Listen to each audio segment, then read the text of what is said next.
Good afternoon, student.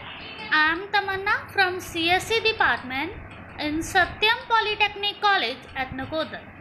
आपका subject है oops using Java अब सेमेस्टर 4. ठीक है, उस दिन हमने डिस्कस किया था वाइल फोर स्टेटमेंट का सिंटेक्स, वाइल स्टेटमेंट का सिंटेक्स, डू वाइल का सिंटेक्स. आज हम इसमें डिफरेंसेस देखेंगे वाइल और डू वाइल में, फॉर और डू वाइल में डिफरेंसेस. ठीक है, सबसे पहले आता है आपका वाइल लूप और डू वाइल के बीच में डिफरेंस. वाइल लूप में क्या थी, सबसे पहले कंडीशन चेक होती थी, उसके बाद उसका ब्लॉक ऑफ स्टेटमेंट एग्जीक्यूट होता था. डू वाइल में क्या थे, डू वाइल में स्टेटमेंट एक बार चलती थी, अगर तो आपकी कंडीशन फॉल्स है तब भी एक बार चलेगी, अगर आपकी कंडीशन ट्रू है फिर तो वो कंटिन्यूसली लूप की राहें चलती रहेगी. ठीक है, वाइल लूप में क्या है, आपकी जो स्टेटमेंट है वो जीरो टाइम, अगर आपकी कंडीशन फॉल्स है वो जीरो टाइम एग्जीक्यूट होगी, अगर आपकी डू वाइल में कंडीशन फॉल्स है तो वो एक बार एग्जीक्यूट आपकी स्टेटमेंट होगी. वाइल लूप में हमें कोई सेमी कॉलम नहीं यूज करते वाइल के बाद. डू वाइल के बाद हम वाइल के बाद हम सेमी कॉलन यूज करते हैं. देखिए जरा, वाइल कंडीशन कोई सेमी कॉलन नहीं है, यहाँ हमने लिखा है डू वाइल में वाइल कंडीशन उसके बाद सेमी कॉलन. ठीक है, वाइल लूप में क्या है, नेक्स्ट डिफरेंसेस देखिए. इसमें अगर आप सिंगल स्टेटमेंट, एक ही स्टेटमेंट को एग्जीक्यूट करोगे, हमें कोई कर्ली ब्रेस जो ब्रैकेट है हमें कुछ रिक्वायर्ड नहीं है. डू वाइल में हमेशा हमें ब्रैकेट्स जो है रिक्वायर्ड होते हैं. ठीक है, नेक्स्ट देखिए वाइल में डिफरेंसेस. मेन डिफरेंस क्या है, इसे हम एंट्री कंट्रोल लूप भी कहते हैं. एंट्री कंट्रोल लूप मतलब आपकी कंडीशन चेक होगी, जैसे आप एंट्री, आपके पास, आप एग्जांपल लीजिए, रियल वर्ल्ड एग्जांपल मैं बता रही हूँ.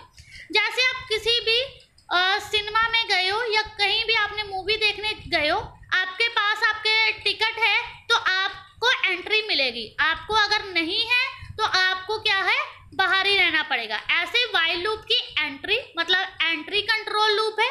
जो डू वाइल है अगर वो एंट्री है तो दूसरा क्या होगा, एग्जिट कंट्रोल लूप होगा. ठीक है, जो वाइल क्या हम वेरिएबल है वो हम जो लूप के बिफोर मतलब एक लूप जो हमारे पास कर्ली ब्रेस स्टार्ट होती है उससे पहले हम कंडीशन और वेरिएबल को डिक्लेयर करवाना पड़ता है. डू वाइल में क्या है, हम वेरिएबल को इनिशियलाइज तो करवा देते हैं, अंदर भी करवा सकते हैं लूप के अंदर, या लूप के हम पहले भी करवा सकते हैं उसे इनिशियलाइज. इसका सिंटेक्स देखिए वाइल का, वाइल कंडीशन, अगर कंडीशन ट्रू हुई तो स्टेटमेंट ब्लॉक चलेगा कर्ली ब्रेस वाला, अगर कंडीशन फॉल्स हुई तो वो एक बार भी आपकी स्टेटमेंट जो है एग्जीक्यूट नहीं होगी. डू वाइल में क्या है, सबसे पहले डू आपकी स्टेटमेंट चलेगी, उसके बाद कंडीशन चेक होगी वाइल की, अगर आपकी कंडीशन फॉल्स है तब भी आपकी स्टेटमेंट जो है एक बार एग्जीक्यूट हो जाएगी. ठीक है, क्लियर है, बहुत इंपॉर्टेंट टॉपिक है वाइल और डू वाइल के बीच में डिफरेंसेस. ठीक है, नेक्स्ट देखते हैं फॉर और डू वाइल में. फॉर में क्या था, ये भी ऐसा ही है वाइल की तरह, इसमें भी स्टेटमेंट एग्जीक्यूट होती है, पहले कंडीशन आपके चेक होगी. डू वाइल में क्या है, कंडीशन जो है आपकी स्टेटमेंट जब आप एग्जीक्यूट करते हो उसके बाद आपकी कंडीशन जो है चेक होगी. ठीक है, ये भी अगर आपकी कंडीशन फॉल्स है ये जीरो टाइम आपकी कोई स्टेटमेंट को एग्जीक्यूट नहीं करेगा. डू वाइल में क्या है, आपकी अगर कंडीशन फॉल्स भी होगी तो ये क्या करेगा, आपका जो भी रिजल्ट है या स्टेटमेंट है उसे एक बार एग्जीक्यूट कर देगा. फॉर लूप एक एंट्री कंट्रोल लूप है, डू वाइल क्या है, एग्जिट कंट्रोल. हम इसके जो वेरिएबल है उसे हम कंडीशन बॉक्स जहां कंडीशन लिखते हैं उसके पहले कर सकते हैं. ठीक है, उसके पहले आउटसाइड हमें इनिशियलाइजेशन करवानी पड़ती है वेरिएबल की.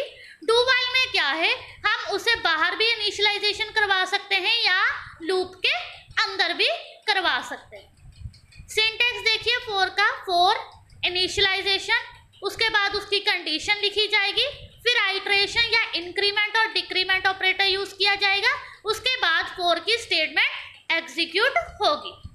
ठीक है, अब डू वाइल का सिंटेक्स सेम है, डू की स्टेटमेंट, ठीक है, उसके बाद उसकी कंडीशन चेक होगी, ठीक है। ये थे आपके फॉर और डू वाइल में, ठीक है। अगर आपको कभी भी आ जाए तो आप फॉर वाइल और डू वाइल में डिफरेंसेस तीनों का भी कर सकते हो, ठीक है। अगर इनमें बहुत इंपॉर्टेंट टॉपिक है डिफरेंस बिटवीन वाइल और do while, difference between for और डू वाइल। अगर आपको कोई भी डाउट है तो आप मुझे ग्रुप में मैसेज कर सकते हो या कॉल कर लेना, ठीक है। Thank you class.